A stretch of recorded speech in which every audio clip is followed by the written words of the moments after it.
Lettuce edu tips എല്ലാ PSC ഉദ്യോഗാർത്ഥികൾക്കും lettuce edu ടിപ്സിലേക്ക് സ്വാഗതം. Lettuce edu ടിപ്സിന്റെ വൈകുന്നേരങ്ങളിലെ class 7 മണിക്ക് സ്റ്റാർട്ട് ചെയ്യുന്നു പറഞ്ഞു. നമ്മൾ കറക്റ്റ് 7 മണിയായപ്പോഴത്തേക്കും ക്ലാസ്സുമായിട്ട് വന്നിട്ടുണ്ട്.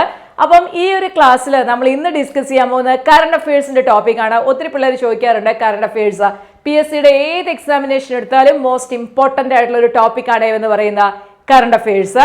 പിന്നെ നമ്മളിപ്പം ഇത് ശരിക്കും സ്റ്റാർട്ട് ചെയ്തിരിക്കുന്നത് LDC LGS 2024 എക്സാമിനേഷനെ മെയിൻലി ഫോക്കസ് ചെയ്തുകൊണ്ടാണ്. അതിന്റെ ഭാഗമായിട്ട് നമ്മൾ രാവിലെ 9-9:30 ആ ഒരു ടൈം ആകുമ്പോഴത്തേക്കും 150 പ്രധാനപ്പെട്ട ടോപ്പിക് അടങ്ങിയ ഒരു ക്ലാസ് ഉണ്ട്. കണ്ടിട്ടില്ലാത്തവരുണ്ടെങ്കിൽ ക്ലാസ് കാണുക. ഉച്ചയ്ക്ക് നമ്മൾ ക്വസ്റ്റ്യൻ പേപ്പർ ഡിസ്കഷൻ ഉണ്ട്. അത് കേവലം ഒരു ക്വസ്റ്റ്യൻ പേപ്പർ ഡിസ്കഷൻ ആയിട്ടല്ല നടത്തുന്നത്. നിങ്ങൾക്ക് നല്ല മാർക്ക് സ്കോർ ചെയ്യാൻ പറ്റണേ എന്നുള്ള ലക്ഷ്യത്തോട് കൂടിയിട്ട് വളരെ ഡീറ്റെയിൽ ആയിട്ടാണ് ചെയ്യുന്നത്. കാണാത്തവരുണ്ടെങ്കിൽ ആ ക്ലാസ്സും കാണുക. ഇനി അറിയത്തില്ലാത്തവരുണ്ടെങ്കിൽ റെഗുലർ ആയിട്ട് രാവിലത്തെയും ഉച്ചത്തെയും നമ്മുടെ ക്യാപ്സൂൾസ് കഴിക്കുക. പിന്നെ വൈകുന്നേരത്തെ ഇതും കൂടി കഴിച്ചു കഴിഞ്ഞാൽ ഒരു ദിവസം നിങ്ങളുടെ എന്തായി മെഡിസിനായി. അതോടെ നിങ്ങൾക്ക് നല്ല റിസൾട്ട് വരും, ഉറപ്പാണ്. അതാണ് നമ്മുടെ രാവിലത്തെ 3 നേരം. നിങ്ങൾ രാവിലെ 3 നേരം കറക്റ്റായിട്ട് ഭക്ഷണം കഴിക്കില്ലേ? അപ്പോൾ ആ ഭക്ഷണം കഴിക്കുന്നതോടെ ഈ ക്ലാസ്സും കൂടി ഓർത്തങ്ങ് പഠിച്ചോളൂ. അപ്പോൾ രണ്ടും കൂടി അങ്ങ് ആയിക്കോളുമല്ലോ. ഓക്കെ, അപ്പോൾ നമ്മളിത് ക്ലാസ്സിലേക്ക് പോകുവാണ്. ഞാൻ പറഞ്ഞു കറണ്ട് അഫയേഴ്സ് ആണ്. നോക്കൂ, കേരള സാഹിത്യ അക്കാദമി അവാർഡ് 2022. നിങ്ങൾ ചിന്തിക്കുമായിരിക്കും 2024 പിന്നെ ഈ പെണ്ണുമ്പോൾ ഇതിനോട് 2022 എഴുതിയെന്നൊക്കെ ചിന്തിക്കും. പക്ഷേ നമ്മുടെ ലേറ്റസ്റ്റ് എന്ന് പറയുന്നത് 2022 ആണ്. 2022 അവാർഡ് അനൗൺസ് ചെയ്തത് 2023 okay, Kerala Sahitya academy award അവസാനം കൊടുത്തത് 2022 അവാർഡാണ് കൊടുത്തത്. അത് അനൗൺസ് ചെയ്ത് എവിടെയാണ്? 2023. അപ്പൊ നമ്മൾ പഠിക്കാൻ പോകുന്ന 2022 കേരള സാഹിത്യ അക്കാദമി അവാർഡിനെ കുറിച്ചാണ്. നമ്മളുണ്ടല്ലോ ഈ അക്കാദമി അവാർഡുകൾ പഠിക്കുമ്പോഴത്തേക്കും പല രീതിയിൽ ക്വസ്റ്റ്യൻ ചോദിക്കാം. ഡയറക്റ്റ് ആയിട്ട് ചോദിക്കാം, ഇന്ന വർഷം കേരള സാഹിത്യ അക്കാദമി അവാർഡ് ഇന്ന വിഭാഗത്തിന് ലഭിച്ചത് ആർക്കാണ്, അല്ലെങ്കിൽ കൃതി ഏതാണ് എന്നുള്ള രീതിയിൽ ചോദിക്കാം.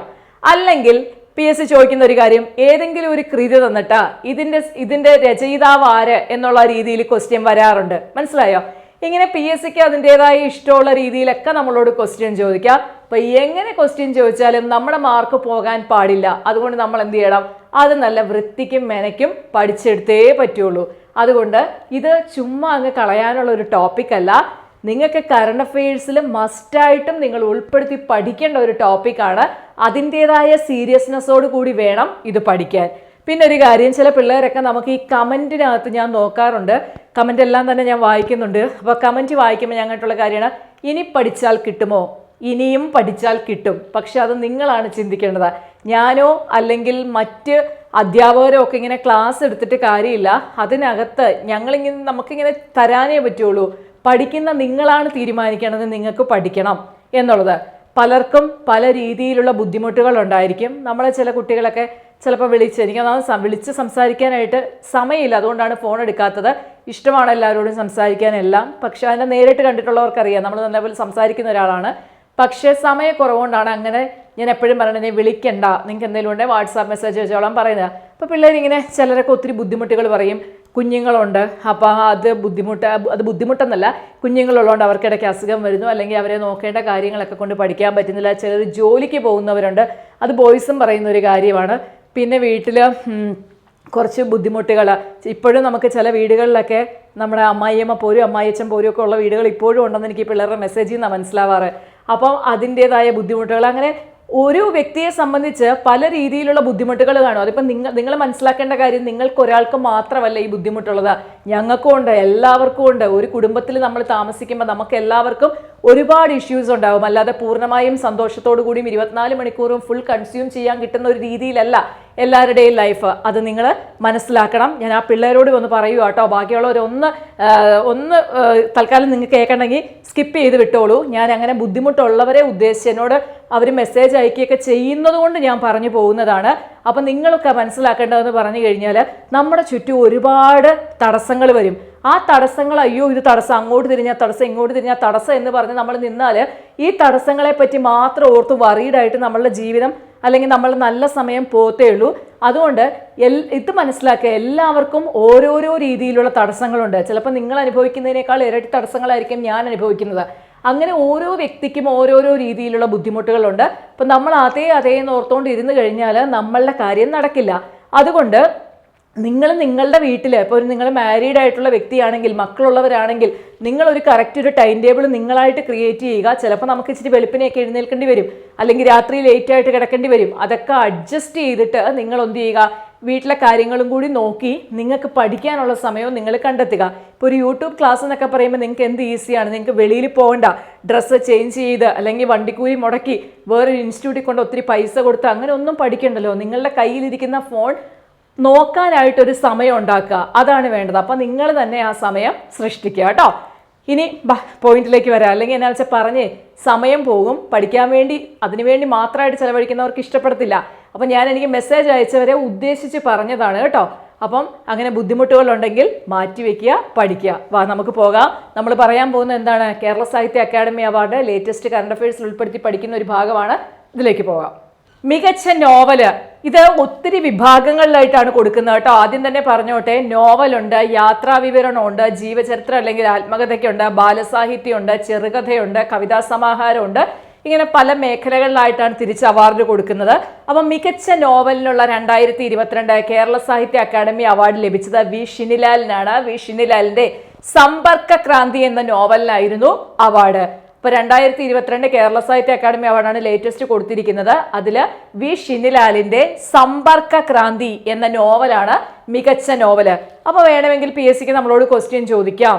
താഴെ തന്നിരിക്കുന്നവയിൽ 2022 കേരള സാഹിത്യ അക്കാദമി അവാർഡ് ലഭിച്ച നോവൽ ഏതാന്ന് വേണമെങ്കിൽ ചോദിക്കാം. അല്ലെങ്കിൽ സമ്പർക്ക ക്രാന്തി ആരുടെ രചനയാണെന്നുള്ള രീതിയിലും ചോദിക്കാം. അപ്പൊ നമുക്ക് എങ്ങനെ ചോദിച്ചാലും പഠിക്കണം. അപ്പൊ ഇങ്ങനെ പഠിച്ചു വെച്ചേക്കാം, വി ഷിനിലാലിന്റെ സമ്പർക്ക ക്രാന്തി എന്ത് മികച്ച നോവല്. ഇനി മികച്ച ചെറുകഥ. മികച്ച ചെറുകഥ മുഴക്കം എന്നുള്ള ചെറുകഥയാണ്. ആരുടേതാണ്? PF മാത്യൂസിന്റെ മുഴക്കം എന്ന ചെറുകഥയ്ക്കാണ് എന്ത് കിട്ടിയത്? കേരള സാഹിത്യ അക്കാദമി അവാർഡ് ചെറുകഥാ വിഭാഗത്തിൽ അവാർഡ് ലഭിച്ചത്. നമുക്കറിയാലേ, നമ്മളിപ്പോൾ ചെറുകഥയാണ് മുഴക്കം എന്ന് ഓർത്ത് വെക്കാനായിട്ട്. ചെറിയ മുഴക്കം കേട്ടു എന്നെല്ലാം പഠിക്കുക. അപ്പം 2022 കേരള സാഹിത്യ അക്കാദമി അവാർഡ് കിട്ടിയ PF മാത്യൂസിന്റെ ചെറുകഥയാണ് ഏത്? മുഴക്കം. ഓഥറിനെയും പഠിക്കണം, കൃതിയും പഠിക്കണം. ചെറുകഥയാണ് മുഴക്കം. ഇനി 2022 കേരള സാഹിത്യ അക്കാദമി അവാർഡ് ലഭിച്ച മികച്ച നാടകമാണ് കുമരു. മികച്ച നാടകം കുമരു. എമിൽ മാധവിയുടേതാണ് കുമരു. 3 കാര്യങ്ങളാണ് പറഞ്ഞത്. മികച്ച നോവല് സമ്പർക്ക ക്രാന്തി, വി ഷിനിലാലിന്റെ സമ്പർക്ക ക്രാന്തി. നമുക്ക് ഓഥറുടെ പേര് പ്ലസ് എന്നുള്ള രീതിയിൽ പഠിക്കാം. വി ഷിനിലാലിന്റെ സമ്പർക്ക ക്രാന്തി മികച്ച നോവല്. ഞാനിത് പറഞ്ഞു കഴിഞ്ഞ് കണ്ണടച്ച് 1 മിനിറ്റ് കേൾക്കണം കേട്ടോ. വി ഷിനിലാലിന്റെ സമ്പർക്ക ക്രാന്തി മികച്ച നോവല്. PF മാത്യൂസിന്റെ മുഴക്കം മികച്ച ചെറുകഥ. പിന്നെ എമിൽ മാധവിയുടെ കുമരു മികച്ച നാടകം. ഈ 3 കാര്യങ്ങളാണ് ഇപ്പൊ പറഞ്ഞത്. ഇത് 3ഉം കിട്ടുന്നുണ്ടോ എന്ന് നോക്കിയേ. ഏതൊക്കെയാ പറഞ്ഞേ? നോവല്, ചെറുകഥ, പിന്നെന്താ നമ്മൾ പറഞ്ഞത്? നാടകം. നോവല് സമ്പർക്ക ക്രാന്തി, ചെറുകഥ മുഴക്കം, നാടകം കുമരു. ഇനി ഓതേഴ്സിനെ ഒന്ന് ഓർത്ത് നോക്കിയേ. കിട്ടുന്നില്ലെങ്കിൽ ഒരു വട്ടവും കൂടി വീഡിയോ കാണുക കേട്ടോ. മികച്ച ബാലസാഹിത്യം ചക്കരമാമ്പഴം. നമുക്ക് കേൾക്കുമ്പോഴേ അറിയാലേ, ചക്കരമാമ്പഴം നമ്മുടെ ബാല്യകാലത്താണല്ലോ നമുക്ക് ചക്കരമാങ്ങയോടൊക്കെ കൂടുതൽ പ്രിയം. അപ്പൊ ചക്കരമാമ്പഴം അങ്ങനെ ചക്കര ഓർമ്മകളാണല്ലോ. അപ്പൊ ബാലസാഹിത്യം ചക്കരമാമ്പഴം. K. ശ്രീകുമാറിന്റെ ചക്കരമാമ്പഴമാണ് 2022 കേരള സാഹിത്യ അക്കാദമിയിൽ മികച്ച ബാലസാഹിത്യമായിട്ട് തെരഞ്ഞെടുത്തിരിക്കുന്നത്. ചക്കരമാമ്പഴം. അടുത്തത് മികച്ച കവിതാ സമാഹാരം. മികച്ച കവിതാ സമാഹാരം NG ഉണ്ണികൃഷ്ണന്റെ കടലാസ് വിദ്യയാണ്. NG ഉണ്ണികൃഷ്ണന്റെ കടലാസ് വിദ്യയാണ് മികച്ച കവിതാ സമാഹാരം. മികച്ച ജീവചരിത്രം അല്ലെങ്കിൽ ആത്മകഥാ വിഭാഗത്തിൽ നിന്ന് കിട്ടിയിരിക്കുന്നത് ന്യൂസ് റൂം ആണ്. BRP ഭാസ്കറിൻ്റെതാണ് ന്യൂസ് റൂം. അപ്പൊ നമുക്ക് ഒന്നുകൂടി നോക്കാം. മികച്ച ബാലസാഹിത്യം K. ശ്രീകുമാറിന്റെ ചക്കരമാമ്പഴം. മികച്ച കവിതാ സമാഹാരം NG ഉണ്ണികൃഷ്ണന്റെ കടലാസ് വിദ്യ. മികച്ച ആത്മകഥ അല്ലെങ്കിൽ ജീവചരിത്രം BRP ഭാസ്കറിന്റെ ന്യൂസ് റൂം. ഓക്കെ, അപ്പൊ ഇതൊന്ന് പഠിച്ചെടുക്കണം കേട്ടോ. അടുത്തത് നോക്കൂ, മികച്ച യാത്രാ വിവരണം. മികച്ച യാത്രാ വിവരണം 2 കൃതികൾക്കാണ് പങ്കിട്ടിരിക്കുന്നത്. ഒന്ന് ഹരിത സാവിത്രിയുടെ മുറിവേറ്റവരുടെ പാതകൾ, അതുപോലെ തന്നെ C. അനൂപിന്റെ ദക്ഷിണാഫ്രിക്കൻ പുസ്തകം. അപ്പൊ നമ്മളോട് ക്വസ്റ്റ്യൻ ഞാൻ പറഞ്ഞില്ലേ, ചിലപ്പോൾ ദക്ഷിണാഫ്രിക്കൻ പുസ്തകം ആരുടെ രചനയാണ് അങ്ങനെയൊക്കെ ആയിരിക്കാം ചോദിക്കുന്നത്. അല്ലെങ്കിൽ 2022 മികച്ച യാത്രാ വിവരണത്തിനുള്ളത് പങ്കിട്ട കൃതികൾ ഏതൊക്കെ എന്നൊക്കെ പറഞ്ഞ് പല രീതിയിൽ PSCക്ക് ചോദിക്കാം.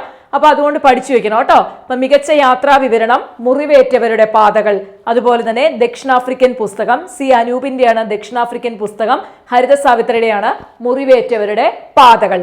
അടുത്തത് മികച്ച സാഹിത്യ വിമർശനം. മികച്ച സാഹിത്യ വിമർശനമാണ് ശാരദക്കുട്ടിയുടെ എത്രയെത്ര പ്രേരണകൾ. ശാരദക്കുട്ടിയുടെ എത്രയെത്ര പ്രേരണകൾ. നെക്സ്റ്റ് മികച്ച വൈജ്ഞാനിക സാഹിത്യം. മികച്ച വൈജ്ഞാനിക സാഹിത്യമാണ് ഭാഷാസൂത്രണം പൊരുളും വഴികളും. ഭാഷാസൂത്രണം പൊരുളും വഴികളും CM മുരളീധരന്റെയാണ്.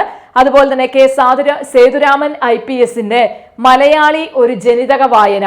ഇതിൽ 2 പുസ്തകങ്ങളാണ് പങ്കിട്ടിരിക്കുന്നത്. മികച്ച വൈജ്ഞാനിക സാഹിത്യം സേതുരാമൻ IPSന്റെ മലയാളി ഒരു ജനിതക വായന, CM മുരളീധരന്റെ ഭാഷാസൂത്രണം പൊരുളും വഴികളും. അപ്പൊ ഇത്രയുമാണ് നമ്മുടെ പ്രധാനപ്പെട്ട കേരള സാഹിത്യ അക്കാദമി അവാർഡ് 2022. ഇനി നമുക്ക് പഠിക്കാനുള്ളതെന്ന് പറഞ്ഞാൽ സമഗ്ര സംഭാവനയ്ക്കുള്ള അവാർഡ് കുറച്ചു പേർക്ക് കൊടുത്തു, അവരെയും കൂടി പരിചയപ്പെടണം. 2022 കേരള സാഹിത്യ അക്കാദമി സമഗ്ര സംഭാവനയ്ക്കുള്ള അവാർഡ് ലഭിച്ചവരാണ് KP Sudheera, doctor Pallippuram Murali, Sreekrishnapuram Krishnankutty, John Samuel, doctor Rathi Saxena, doctor PK Sukumaran. Just മനസ്സിലാക്കി വെച്ചാൽ മതി. പക്ഷെ നമ്മുടെ മറ്റേ കൃതികളില്ലേ, നമ്മൾ പറഞ്ഞില്ലേ, ബാലസാഹിത്യം, യാത്രാ വിവരണം, ജീവചരിത്രം അല്ലെങ്കിൽ ആത്മകഥ, കവിതാ സമാഹാരം, നാടകം, ചെറുകഥ, നോവല്, ഇങ്ങനെ പറഞ്ഞില്ലേ, അത് പഠിച്ചു വെക്കണം. അതിൻ്റെ സൃഷ്ടാക്കൾ ആരാന്ന് വെച്ചാൽ അതും പഠിക്കണം.